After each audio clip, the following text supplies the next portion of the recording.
What if the scar you're trying to hide is the ghostwriter of your entire life story?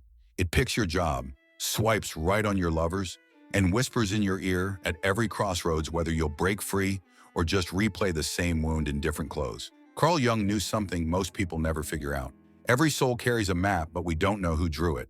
Until you see the hand holding the pen, you'll keep calling that map your destiny. Stay with me, because by the end of this video, that map will no longer be invisible. Carl Jung wasn't just a psychiatrist, he was a soul detective. And he discovered something most people spend their entire lives avoiding. The unconscious runs the show. To Jung, the unconscious wasn't a garbage bin for repressed pain. It was a vast, symbolic, intelligent force with its own rhythm and laws. He wrote, "The psyche is a self-regulating system. That means the patterns you repeat, the jobs that drain you, the lovers who leave, the decisions you sabotage at the last moment, aren't just echoes of trauma. They are the psyche's attempt to balance what your conscious mind can't yet hold." Repetition, Jung believed, is often the psyche's effort to complete what was once left broken, unfinished, or denied. He called these hidden patterns complexes, feeling-toned emotional knots from past experience that keep replaying in our present life. They don't arrive as thoughts, they fire as reflexes in the body. And while every life is shaped by these hidden forces, some people seem to notice them earlier, almost as if their perception was tuned to another frequency from the start. These are the ones we might call deep intuitives, those whose minds turn inward not to escape the world, but to decode it. In modern typology, they often appear as INFJ, INTJ, INFP, or INTP, rare types whose inner life is shaped by patterns, symbols, and emotional undercurrents that others overlook. Here lies the paradox. That same depth can be both a gift and a burden. They see more, feel more, understand what others don't even notice, but many of them live lives shaped, even sculpted by the wound. Until they recognize the wound for what it is, they keep living inside its shadow. But the moment it's named, the map begins to change. And that raises a deeper question. Is their intuition itself shaped by the wound, or was it always there? Jung believed that this kind of intuition was a natural function of the psyche, not a symptom of trauma, but an inner orientation that perceives what lies beneath the surface. Yet even Jung acknowledged that a wound can open the door to the unconscious too early, before the ego is ready to carry what it sees. In this sense, pain doesn't cause intuition, but it might prematurely awaken it. Modern psychology offers a different hypothesis. Some researchers suggest that early adversity can sharpen perception, amplifying emotional reflexes, heightening pattern recognition, and creating a kind of hyper-attunement that mimics intuition. In this view, the wound doesn't just open perception, it molds it. But there's also a third possibility, one that flips the question entirely. What if deep intuition wasn't caused by the wound, but made the wound impossible to ignore? What if these rare minds weren't deep because of what happened to them, but because they were already tuned to meaning and couldn't look away from what others suppress? So the real question isn't simply where the depth came from, it's how you carry it. Do you spiral inward into fixation or spiral outward into transformation? Let's go back to where these loops begin. Picture this. You're 8 years old. You raise your hand in class. Everyone laughs. In that split second, your nervous system writes a rule. Visibility equals danger. 20 years later, you have talent and ambition. But every time you're offered a promotion involving public speaking, something freezes. You delay, decline, tell yourself you're not ready. Why? Because part of your brain still thinks it's 8 years old. Jung said, "There is no coming to consciousness without pain." The complex doesn't care about logic. It cares about survival. A familiar tone, a certain smell, even a phrase in an email can trigger the alarm system you built as a child. So let me ask you, where in your body do you feel your first wound? Throat, chest, stomach? The complex never stops speaking. You just stopped answering. But it gets deeper, because the wound doesn't just create fears, it shapes ambitions. It even quietly picks your profession.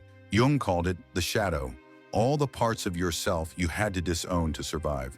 Everyone carries a shadow, he wrote, and the less it is embodied in the individual's conscious life, the blacker and denser it is. The perfectionist graphic designer secretly envying her carefree colleague, she buried her own longing to be free from judgment. The overachieving doctor might be rescuing the helpless child they once were.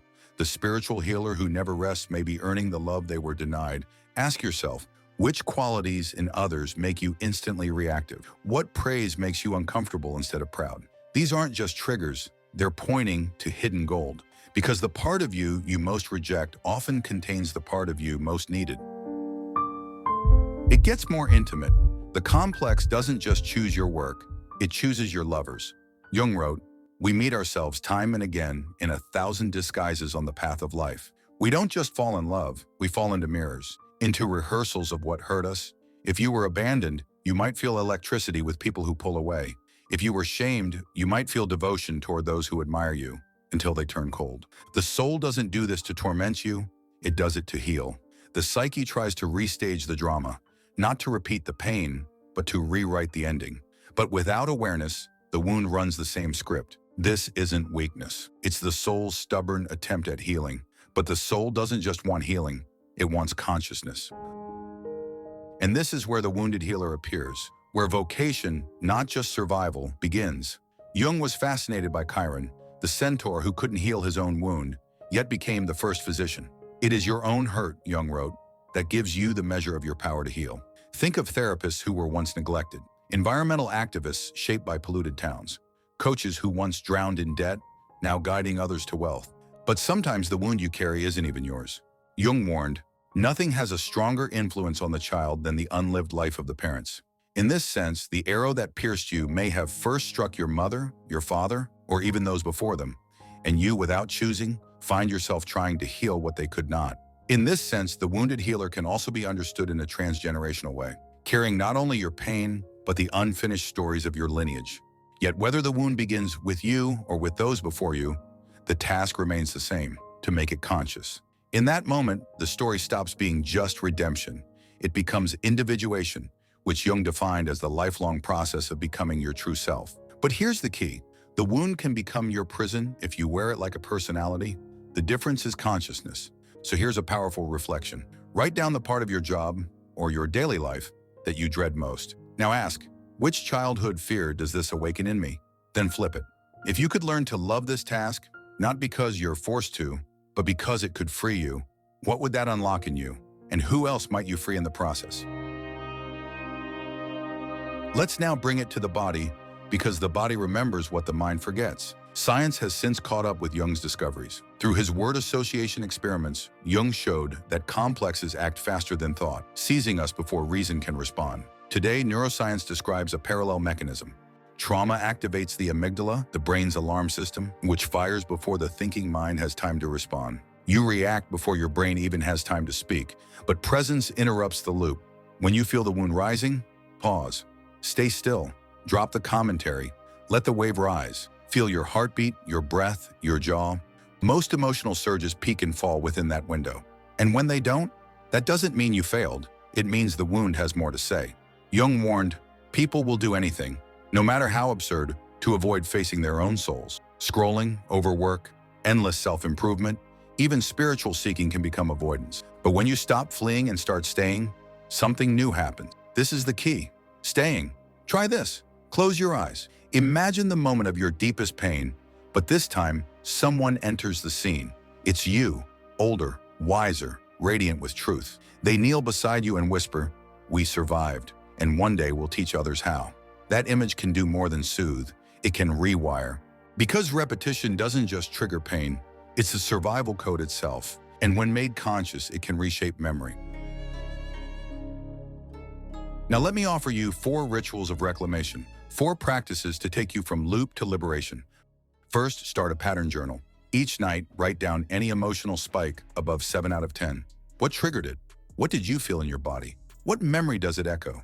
After 2 weeks, underline the patterns. These are your complex's fingerprints. Second, when emotionally flooded, set a timer for 90 seconds. Don't explain, justify, or react. Just feel. The storm will pass or speak. Either way, you stay conscious. Third, write a shadow dialogue letter. Let the wound speak. Begin with, "I am the part of you that." Let it rage, accuse, plead. Then ask, "What gift do you carry if I finally listen?" Fourth, track the shifts. A message you finally sent, a silence you allowed, a person you chose with peace, not adrenaline. These aren't random. They're signs the map is being rewritten. So what happens next? What happens when the unconscious becomes visible? When pain itself becomes a doorway instead of a prison? Jung answered with one of his most beautiful truths. The privilege of a lifetime is to become who you truly are. But privilege doesn't mean ease. It means responsibility. To stop blaming fate and start living as the author. The wound isn't the end of your story. It's the page you've been skipping. And when you finally turn back to read it, not with fear, but with compassion, you'll find the path forward was there all along. If this stirred something in you, subscribe. Share this with someone who needs it. And tell me in the comments, what's one wound that has shaped your path, and what gift do you think it carries? And always remember, the real map has always been inside you, and maybe today you stop walking in circles.